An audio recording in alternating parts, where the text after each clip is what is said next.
cases, you don't have an aggravation phase either, right? Only in a capital case. Actually, you have a guilt phase, and then you have a mitigation aggravation phase. Actually, you have a guilt phase, an aggravation phase, and a penalty phase. Right. If the aggravators aren't found as a completely separate independent hearing, then there's no penalty phase.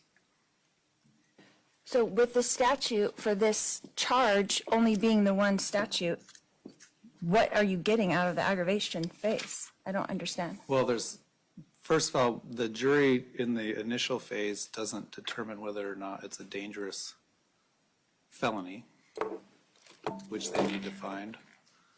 And then the aggravators, I think the state has a right to attempt to prove those to the jury, to offset any mitigation or to be weighed against mitigation at your sentencing. And isn't that normally put together with the guilt phase? Like they would have that on the back page where it says the aggravators and the guilt? No. So are we going to have a whole nother aggravator phase in this case? If the jury finds you guilty of the charge and the state wants to proceed with aggravators, yes. And so we do not have to have a hearing to determine if there's probable cause for these aggravators? No. They're just alleged aggravators. Correct. And the grand jury never found probable cause for them. Correct. So you're saying that if the guilt phase goes through and they find you guilty, then you have an aggravator phase added to that? That's what I said. Okay. Hold on one second.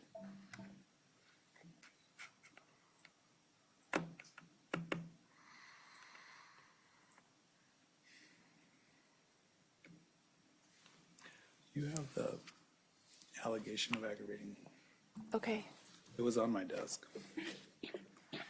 Your Honor, I would just like it to be on the record clear that the Rule 13.5 that I'm talking about is about non-capital cases.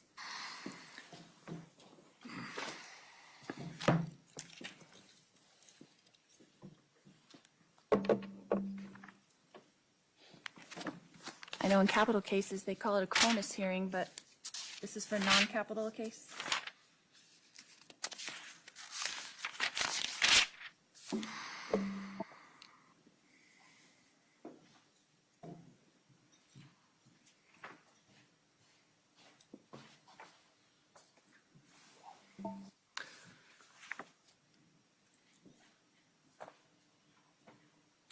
Well, it says under 13.5A, a defendant may challenge the legal sufficiency of the state's allegations by filing a motion under Rule 16.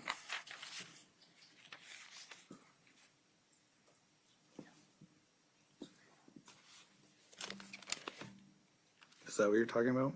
Correct. It doesn't say you get a probable cause hearing regarding the aggravators.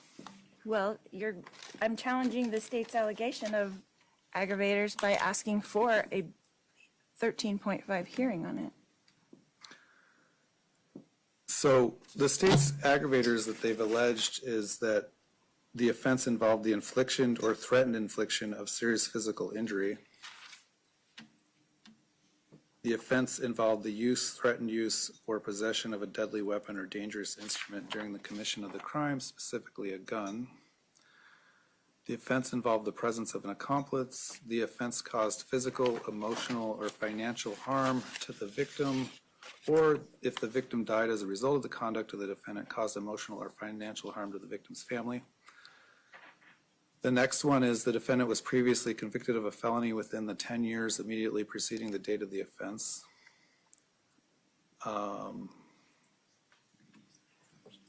This one's really not very specific. Any other factor that is relevant to the defendant's character or background. So if you were found guilty by a jury of conspiracy to commit first-degree murder, which of these aggravators do you think there's not legal sufficiency for a jury to determine?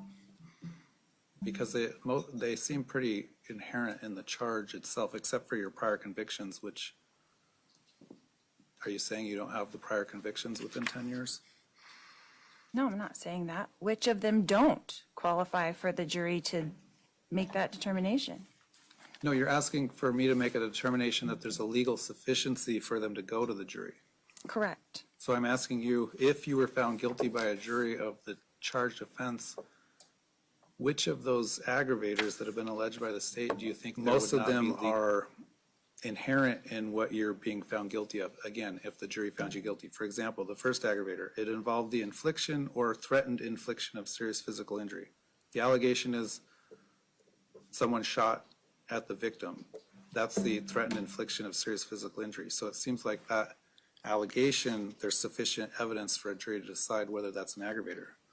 The next one, the offense involved the use, threatened use, or possession of a deadly weapon or dangerous instrument during the commission of a crime. Again, if you were found guilty of the charge, as the state has alleged, the jury would find that a gun was used. So that's a separate aggravator, again, that would already be determined by the evidence. The state has alleged an accomplice, your brother. If the jury were to find you guilty as charged, again, my understanding of the state's allegation is your brother attempted to shoot Mr. Boudreaux. You weren't in Arizona. So if the jury found you guilty of this charge, it would mean they found you guilty as an accomplice.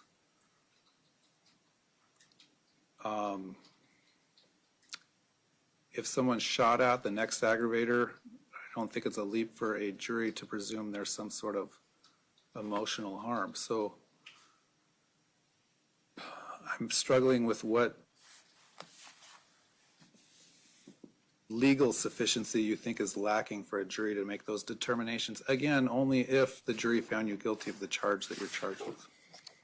I understand, Your Honor, but in 13.5, right, whether capital or non-capital, the state has the burden to establish probable cause, the legal sufficiency of an amended indictment. This is an amendment. This didn't go to the grand jury. Is that correct? Right. So now I have the right to ask for a hearing so the probable cause can be found for these aggravators ahead of time. So you're confusing two things. Okay? All right.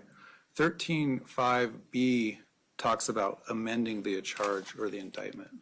Okay, your charge is conspiracy to commit first-degree murder. It's not, your charge is not being amended. The grand jury did find probable cause for that charge. Correct. An aggravator is not an amendment to the indictment. It's a whole other allegation. It's a whole separate allegation. Difference between an aggravator and changing the charge that you're charged with. If the state were to change the charge that you're charged with, for example, if they changed it from conspiracy to commit first-degree murder to conspiracy to commit second-degree murder, there'd probably need to be a new probable cause finding. Correct. Secondly, as to the allegation that it's a dangerous offense, the grand jury did make that finding because that allegation was included in the indictment that it was a dangerous offense. So there has been probable cause as to the dangerous factor. Okay, if that is the case, then why isn't that found in the original guilt phase as opposed to having a whole nother aggravation phase after that, as if it's a capital offense? Because there's one statute, Well, there's one sentence, there's no arguing the sentence, and if it's already a dangerous crime, then there's no reason to have an aggravator phase. What do you mean there's no arguing and there's one sentence? I don't understand what you're saying. There's one sentence for the charge. There's only one sentence for this charge. And if it's already classified as a dangerous charge is what you're telling me, right? Because it's conspiracy to commit first-degree murder, that's a dangerous charge. The jury has already found that it's a dangerous charge. Then what is the aggravator phase finding? If it's already a dangerous charge and there's only one sentence. Does the state want to respond why the state wants to proceed with aggravators? To start with, the jury is not going to make a finding of dangerousness as part of the guilt phase per case law. That's not permitted. So the jury has to make a separate independent finding after they find the defendant guilty. The dangerous finding will include the use of a weapon and or the intentional infliction of or threatened infliction of physical injury. So at the very least, the jury has to make a finding as to dangerousness. I agree about dangerousness. I guess the question is, why does the state want to prove up aggravators if the jury finds the defendant guilty of the charge as a dangerous offense, given the sentence. Your Honor, in all honesty, you could ask me this, 10 years ago before Blakely was put out. As case law changes on appeals, I've had to come back before and redo a penalty phase, an aggravation phase, and re-impanel a jury. So I prefer to, since we're already going to have an aggravation phase for the dangerous allegation, to add on the other factors, and therefore I don't have to ever worry about this coming back on appeal later. All right. How is it not already found to be dangerous? You just said that if they find me guilty, then it will be dangerous.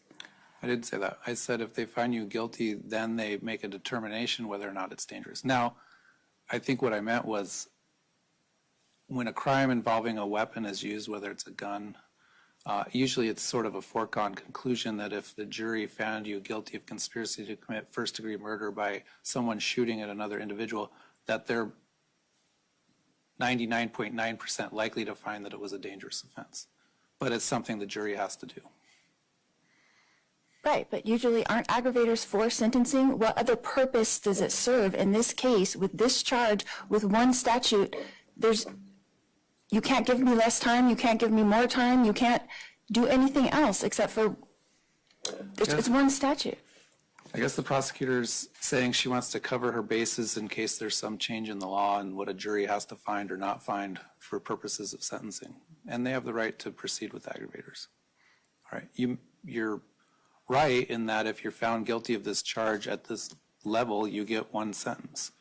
But who knows what a court of appeals would do in the future if aggravators or things weren't presented. I don't know that what would be presented at a sentencing phase from your side or from the state's side, but it sounds like the prosecutor's wanting to cover her bases.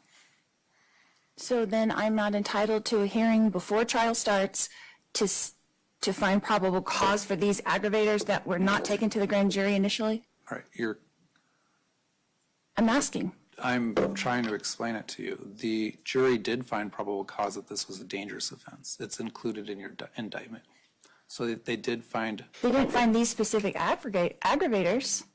Being a dangerous offense and these specific aggravators Can I finish what I said, are different, what I was saying? right? I didn't interrupt you. Can I finish? Okay. The jury did find probable cause on the dangerous allegation. All right. You're not entitled to a probable cause hearing on the other aggravators. When is conspiracy to commit murder not a dangerous crime? When someone says they're going to choke someone to death and they don't actually do it, it's not a dangerous crime. So No dangerous instrument or deadly weapon was used.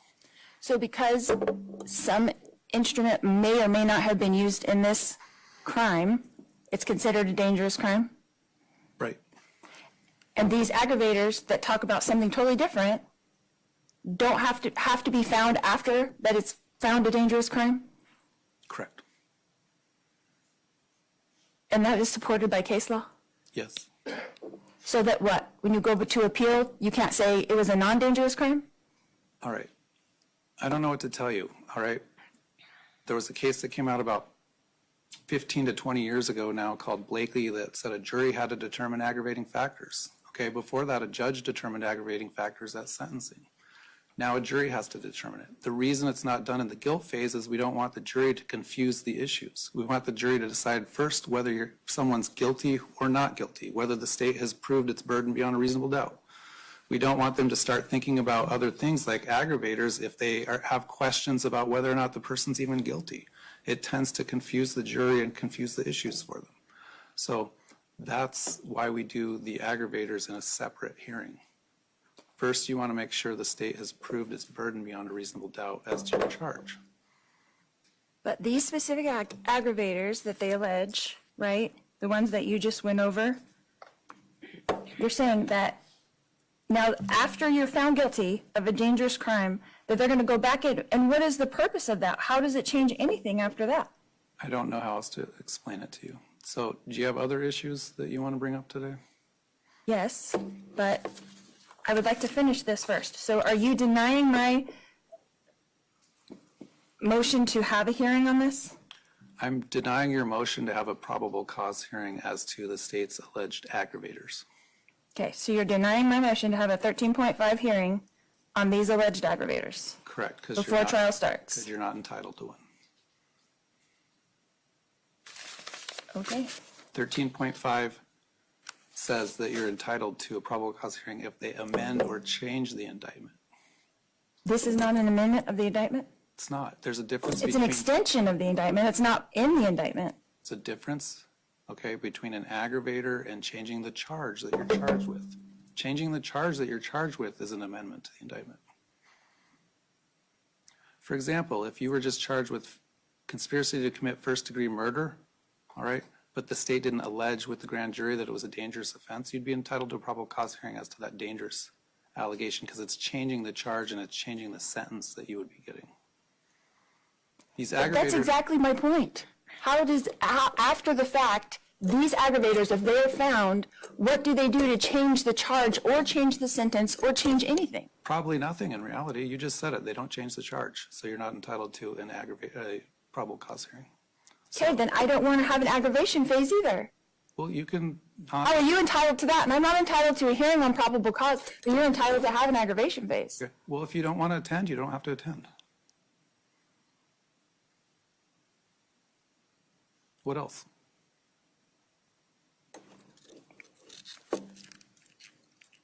All right. Something dealing with trial is that I've asked several times for headsets for my advisory council. I know that's been an issue that you said we can only have 5 headsets. Is there some way we can do that? Because it's very difficult for them to advise me on things when they kind of don't know what's going on. If you need a break to consult with your advisory council, we can do that. I can only give so many headsets. You said you were going to check into that. Is that something that They you did said check they- into and they there's no can't more do- available headsets? They can't do more than 5 on that particular system or network that they have. I need my court reporter to have one so we can do the sidebars. If the state's only getting 1, I get 1, so that leaves 2 for you. Whoever you want to have besides yourself, you can choose one of your advisory council or your paralegal. You're forcing me to choose between the people that are helping me? Sure. Okay. Technically, I don't know I even have to do that. You represent yourself. You're considered your own attorney. You don't even have the right, the right to consult. I shouldn't say that. You have the right to consult with them, but it's not a necessary thing. Because you are acting as your own attorney, you're expected to proceed as your own attorney.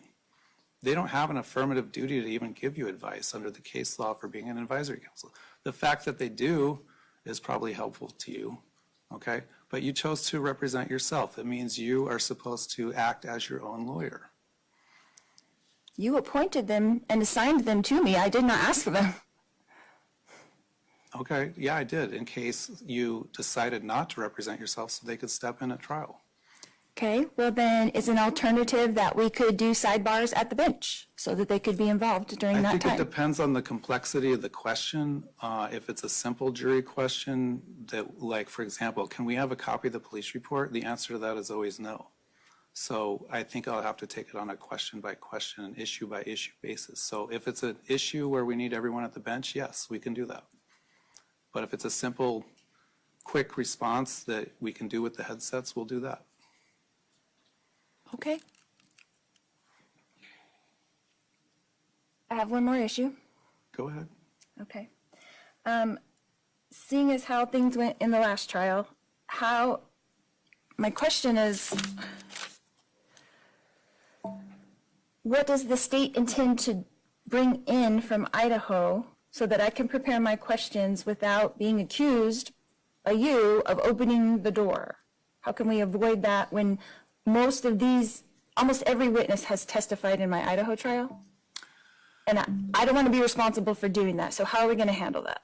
Well, I will tell the prosecutor to make sure a caution is given to each witness that no matter what the question is, that witness should not think it's a question that would require an answer about prior testimony or prior proceedings. State agrees, right? Yes, Your Honor. I guess they can be further advised that if they think you or the state is asking a question that calls for that sort of answer about prior testimony or a prior proceeding, that maybe we should take a break. Okay, All right? Anything else? that was it. All right, we'll see everyone. She said, if both parties use all the jury food, that also means that we can bring in the survivors whatever time tomorrow, since they haven't put out a message yet, or excuse everybody. Okay, so I'm being informed that the jury commissioner said if the parties stipulate to not bringing in any jurors tomorrow, we can do that. Remember last time, though, we screened whatever number we had, a few of those people didn't show up, even though they were informed they needed to show up. So we have 66. I think because it's a shorter trial, we don't necessarily need 4 alternates, but maybe we should just in case. I don't know. Judge, I would still want 4, given that we lost We 2 in lost- the first 2 days. We did.